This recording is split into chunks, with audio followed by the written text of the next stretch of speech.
This is WNEP TV 16, the news station. Now, Nolan Johannes, Karen Harch, Jack Ruland in Skycam 16, meteorologist Tom Clark with his backyard forecast, and Tim Carlson Sports. This is Newswatch 16. Mention heavy rains to some people in Scranton, and they can almost see the water rising in their basements. Mention that to some city officials, and you get no easy answers. For the third time in less than a year, parts of Scranton were hit by street flooding over the weekend. And to say residents are sick of it is putting it mildly. On Providence Road on Saturday, people were knee-deep in water. You could blame it in part on backed-up sewers. And when floodwaters start filling up the basement, it becomes even more frustrating. Some city officials went to the flooded areas today to see for themselves what neighbors are up against. And they are just as frustrated. Newswatch 16's Bob Reynolds is live in Skycam 16 above Scranton. Bob? Well, Nolan and Karen, the problem starts here, high above Scranton. Nature is just turning out too much rainwater. On Saturday, our meteorologists tell us that in some neighborhoods, 70,000 gallons of water fell in a short period of time, and some of it ended up in some basements. You know, it's really a joke. I mean, you come down here, when it rains, I have a 4-year-old that's afraid to stay down here. You start screaming. Dozens of people on Providence Road in Scranton and in some other sections of the city are hopping mad. They didn't hold back either when city officials walked through their neighborhoods. You're at work, you worry if you're going to come home to a swimming pool, or you don't know what the hell you're going to come home to. Just take a look at this. City officials tell me there are about 20 spots just like this all throughout the city. And the cost to repair each one, about $7,000. City officials say poor planning in the past, storm drains which are too small, and pumping stations which sometimes break down are all contributing to the problem. City officials say they're doing what they can, but warn, the outlook for residents isn't very good. What else can we do? We could cross our fingers and hope we don't get any rain before we can implement some long-term solutions. Well, I can't put up with it anymore. Something has to be done. We can't do anything. We cannot sell the house. How can we sell it? It's worth nothing. So we're stuck here. Now, another hurdle for the city to cross is money. Who's going to pay for the thousands of dollars in torn-up streets and creeks which keep choking up with sediment? City officials say they may have to ask for the state and federal governments for more money to clean up the mess left behind by Mother Nature. Bob Reynolds, Newswatch 16 in Skycam above Scranton. Are you still with us? Yes, sir. Is that the long-term solution that one city official was talking about, is just more money from the state to help? No, and that's just short-term solutions, trying to clean up, like I said, what nature did. Long-term solutions is a lot of money, and it's going to take a lot of planning, and right now I don't think really anybody has any real answers right now. Okay, thank you, Bob. Our state lawmakers in Harrisburg have only 6 hours left to okay a budget. If they don't, the state legally will not be able to spend any money, but there's optimism that it will pass by midnight. It's a record spending budget of over $18 billion. The proposal delays a cut in our income tax for 60 days. Instead of starting tomorrow, it's delayed until September 1st. If passed tonight, it means that our tax rate will then go down to 2.1 from 2.2%. Karen? A Florida newspaper is reporting that only 1/3 of the money raised by the Shrine circuses in 1984 actually went to care for injured children. The Shriners in our area sponsor a circus each year here at the Kingston Armory. These pictures were taken at the circus back in April. The Shriners run the richest charity in the country. The area circus raises money for the Shriners Hospital for Crippled Children in Philadelphia. Many of the Shriners are in California for a convention, but Newswatch 16 did talk with one Shriner who says the money raised is divided 3 ways: maintenance of buildings, uniform units, and the Crippled Children's Hospital. We're also told the money raised for children goes to the central office in Florida. From there, it's distributed, unless it's an outright grant. The Shriner says he knows of one $40,000 grant to the Philadelphia Hospital last year. And when Newswatch 16 continues, we'll tell you about dealing with the drug problem. We'll have some advice from a former user and sports star. Plus, we'll begin our celebration of America. Tonight, we'll talk with an immigrant about the promise of the new world. Canada, where the taste of Black Label was born. Now brewed here in America. Enjoy Black Label, great Canadian heritage at a great American price. The Phoenix has landed. It's poised, waiting for you at Knoebels Amusement Resort. Food and fantasy. It's a clean, refreshing place to be for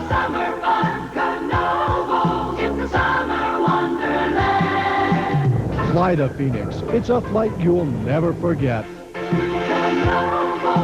a summer wonderland at Canobo's Amusement Resort. Why do professional sports players become more exposed to the drug scene? A former pro football player came to our area today and related that question to helping teens with drug problems. Newswatch 16's Valerie Devine reports from Kingston about a drug abuse session for adults. Former Minnesota Viking Carl Eller came to Wyoming Seminary in Kingston to talk about drug problems among young people. He knows all too well how much drugs can affect adults. He says as a football player, he experimented with just about every drug in the book. Now that he's beat his drug habit and retired from football, he travels around the country talking to parents, teachers, and counselors about what they can do to help teenagers with drug problems. Eller says athletes are often exposed to drugs. They use them to escape from the pressures of performing. We have these expectations on the athlete that we don't place on everyone else. That is like being a role model or like being a leader. We should expect that of everyone. I think that that's a role that every adult, certainly in our community, could play, not just the athlete alone. Many of the people taking part in this conference were surprised to hear how widespread the drug problem has become, even those that deal with teenagers every day. I've had the good fortune of dealing with a couple of very fine football players as a coach, and wasn't aware of the kinds of pressures that they were facing other than the pressures of performance. The people that we talk to say the toughest part about being a teacher or a coach at a school like Wyoming Seminary is in trying to identify how many kids actually have a drug or alcohol problem. And they say even if they do, it's even tougher to figure out how many they've helped. Valerie Devine, Newswatch 16, Kingston. We know of a fire burning right now in Oliphant and Lackawanna County. Newswatch 16's Bob Reynolds is live in Skycam over the area. Bob, what can you tell us? Well, Karen, right now there is a fire burning in Oliphant. It's in the back of a garage along the main street here in Oliphant. From all indications, what we're being led to believe up here, it is not a serious fire, but I'm sure a lot of people either probably heading home from work or probably wondering what's going on. You're getting these live pictures from Skycam 16. Again, it is not a serious fire. It appears to be some garbage burning in the back of a garage along the main street here in Oliphant. Of course, if this turns out to be anything, we'll have more for you. Bob Reynolds with a live report in Skycam 16. Okay, thank you, Bob. An Avoca couple says they got burned, and so did their food after they bought a lemon of a new stove. Rather than cook on a lemon, they cooked up a letter to Jerry Gartenberg and Action 16. I was aggravated because my pastry was all coming so bad. I had to throw them out. But now Madeline and Frank Rutledge can enjoy the sweet taste of success. Sugarman's department store in Einan gave the retired Avoca couple a brand new stove this month, just 2 weeks after they wrote to Action 16. Sugarman's tried to fix the stove the Rutledges had purchased in February, but Madeline Rutledge says after baking, her pastry still turned out cold on the inside and burnt on the outside. After writing me, the couple spoke with a store representative. He realized, you know, how I felt about it, you know, because I really was aggravated. And that's when we got the stove, after you. If you didn't do anything, I don't know when we'd hear from them. A Sugarman's official told me the store had been waiting to hear from the stove's manufacturer, Magic Chef. But the Magic Chef representative was in the hospital, and rather than wait for a ruling from Magic Chef, Sugarman's gave the Rutledges a new stove. Are you looking forward to baking again? Yes, I am. Yes, I am. I'm going to bake a lot of stuff, a lot of pastry. I'll have to sample it. Yes, you will. I'll make some. I'll make a cake if you want me to. Now, when she said coconut carrot, how could I say no? Folks, the taste of this cake is proof positive the Rutledge's stove is working just fine. The people at Sugarman's deserve praise for bringing the matter to a sweet ending. Remember, first, always try to work things out with the store or manufacturer. But if that doesn't seem to work, write to me, Jerry Gartenberg, Action 16. And you can write to Jerry at Action 16, Box 16, Avoca, Pennsylvania, 18641. WNEP begins celebrating America this week with all of the Independence Week activities leading up to the rededication of the Statue of Liberty and the Great American Race on its way to Wilkes-Barre. 88 cars are left in that race that started in California last Wednesday. Tonight, they stop in St. Louis, Missouri. Our area entrant, the Spirit of Wilkes-Barre, despite some engine problems, is still competing. Newswatch 16's Mark Davis and photographers Tim Keegan and Jan Votapka are joining the racers tomorrow, and we'll hear from them on the update at 11 tomorrow night.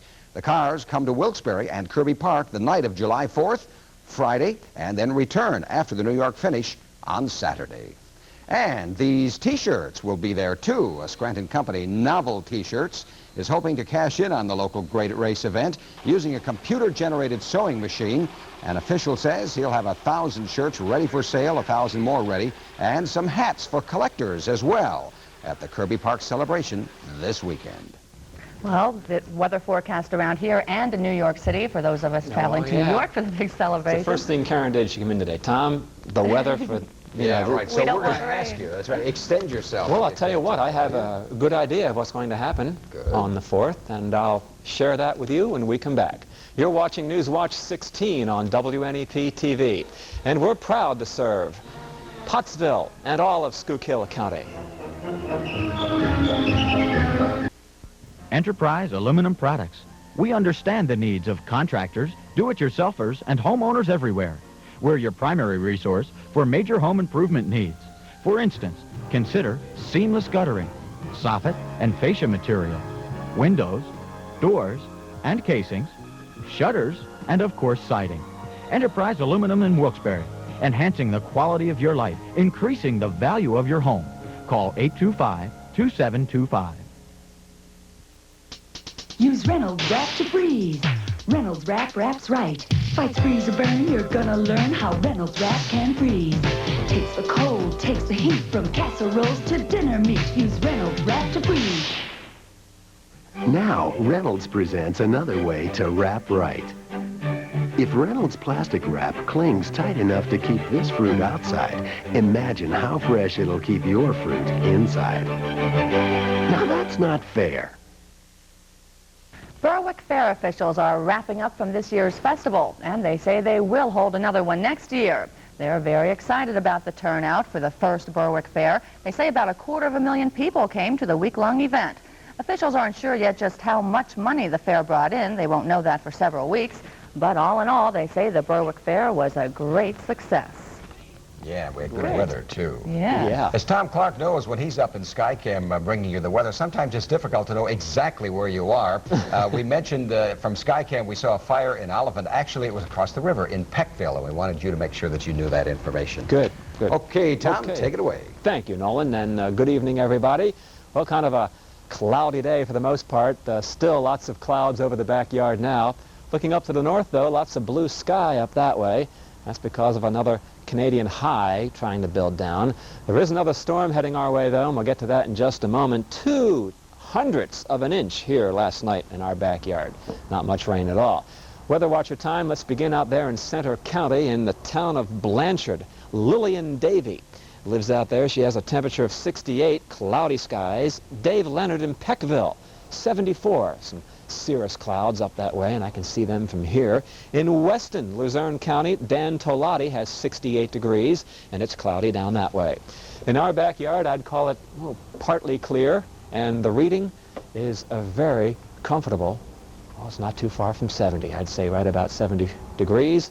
The humidity out back now is not too high. It's 58%, doesn't feel too bad.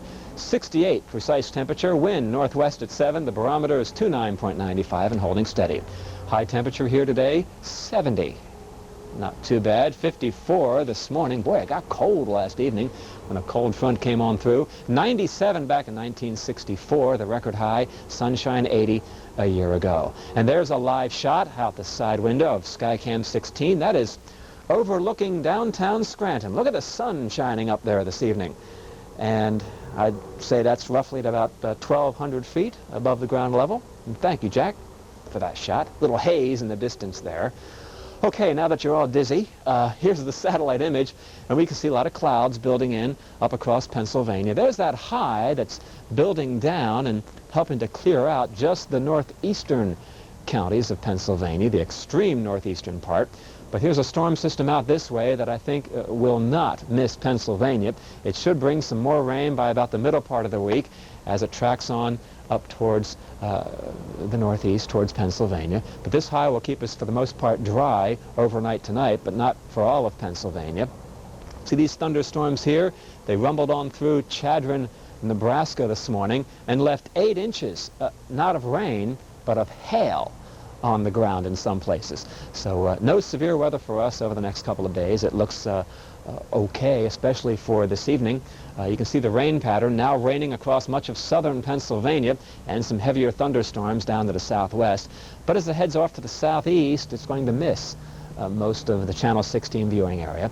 And so if you're heading out this evening, no real threat of rain at all, except for south of this line here down towards Pottsville and Tofttrees, where there could be a shower. 57 in Pottsville tonight, 54 in Williamsport, 50 in Towanda, about 53 in Scranton. Swiftwater and the Poconos, 54 tonight. The wind from the north at about 5 to 10. Here's the sunrise time for tomorrow morning, and that will be at 5:34. Sun sets at 8:40.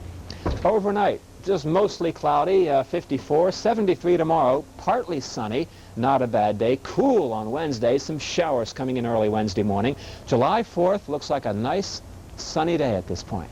I like that. Okay, thanks, Tom. Sports Watch is next with Tim Carlson and news of one of the NFL's finest linemen calling it quits. Plus the latest word on what caused the death of one of NFL's defensive backs.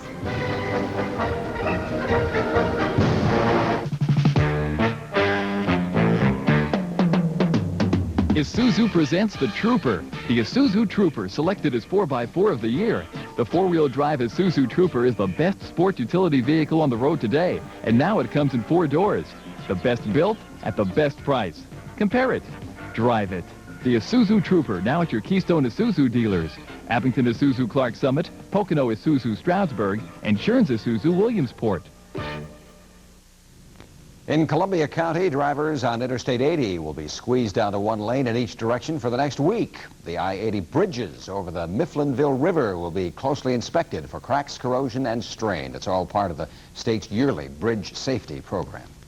Earlier we heard from an athlete about drugs and the sports world. Unfortunately, more news about that, right? Yeah, and it's kind of a downer to have to report this, but you have to do that in this business. For the second time this month, the sports world is wondering why a young, talented athlete has died from illegal drug use. The latest to fall, Cleveland Browns defensive back Don Rogers. You'll see him intercept the pass here. Rogers died of a massive heart attack following a bachelor party last Thursday night. At the time of his death, cocaine suspected. Today, the Sacramento, California coroner confirmed the suspected drug use by Rogers. At this time, the investigation has not determined when or how the cocaine was ingested. With the exception of therapeutically administered drugs during life-saving procedures, no other drugs, including alcohol, were discovered.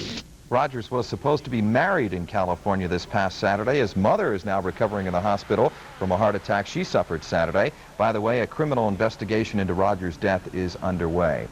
Pro football lost another player today, but thank goodness by better means. New England Patriots offensive lineman John Hanna has retired. The 14-year NFL veteran and perennial All-Pro decided to pack it in today, citing injury problems. Hanna has undergone surgery for back and neck problems 3 times since the Super Bowl game with Chicago, finally deciding today to move on to something else. With all of the injuries I have suffered, I cannot continue to play professional football without seriously jeopardizing my health.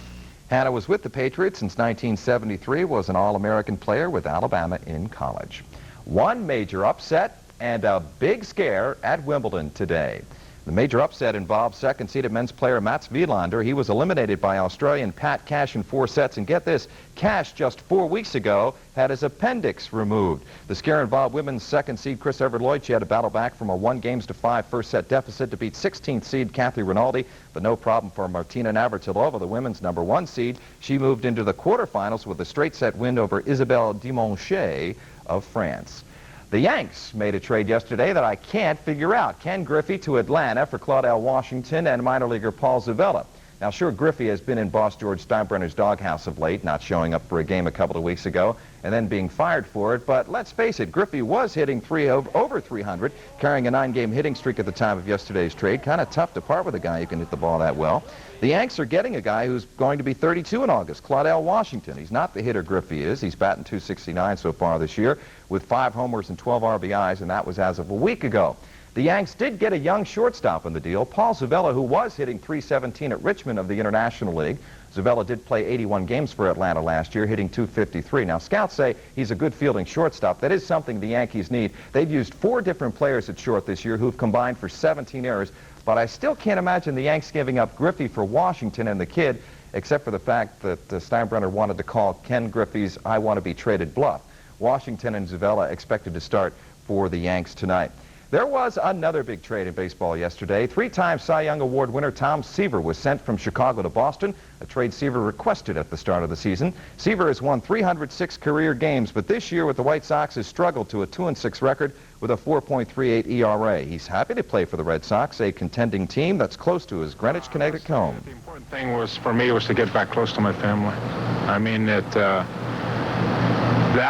is much more important than where the Boston Red Sox to me stand in the standings right now. The White Sox get outfielder Steve Lyons for Seaver.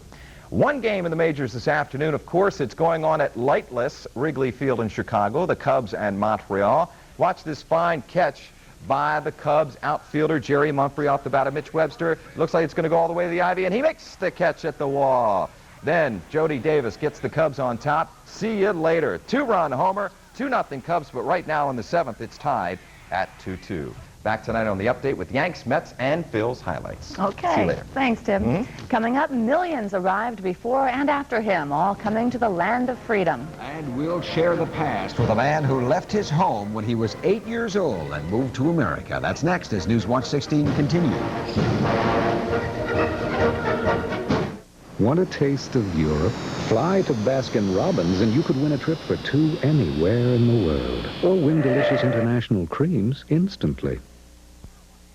When I want answers, I go right back to basics. I almost bought a Nissan Sentra. Then I compared it to Ford Escort. Escort has more horsepower and passenger room than Sentra. And get this, Escort is priced over $600 less than Nissan Sentra. Plus, Escort comes with Ford's 3-year unlimited mileage powertrain warranty. Add it all up, and the answer is pretty basic. Bye-bye, Sentra. Hello, Escort. 6.9% financing now on Escort at your Quality Plus Ford dealers. Finally tonight, a man whose life in America began on Ellis Island. Newswatch 16's Bob Costantini has our Celebrating America story from Schuylkill County about an immigrant who came here when he was only 8 years old. Many here at the Senior Citizen Center in Pottsville had a relative pass through Ellis Island, but only Dominic Cipriano can say he remembers what it was like being an immigrant going through the huge processing center in New York Harbor. The boat name was Pocahontas, and we were put on a smaller boat and taken to Ellis Island to be fumigated or whatever. Dominic Cipriano joined millions of others in a new life in America. Like many immigrant families, his father came to this country first, shortly after Dominic was born in Italy in 1913. It was 8 years later that Dominic came over with his mother. Well, we had to wait until after the war that he could buy property, a home, and furnish it, and have a job, and make sure that he could support his family before he could even get his papers together to send for us. As the immigrant boats made their way into New York Harbor, there was the Statue of Liberty, greeting the huddled masses yearning to breathe free. For an 8-year-old from Italy, though, the statue was a strange sight. I didn't know what it was. Truthfully, I have never heard of it. Dominic Cipriano says he learned about the Statue of Liberty in local schools as his father worked the coal mines. He doesn't think much about Italy now, considering himself simply an American. Bob Costantini, Newswatch 16, Pottsville. And that is Newswatch 16 for Monday. Be sure to join us tonight on The Update when we'll find out what's hot for the 4th of July. ABC and World News Tonight is next. For the team, thank you for joining us. Enjoy your evening.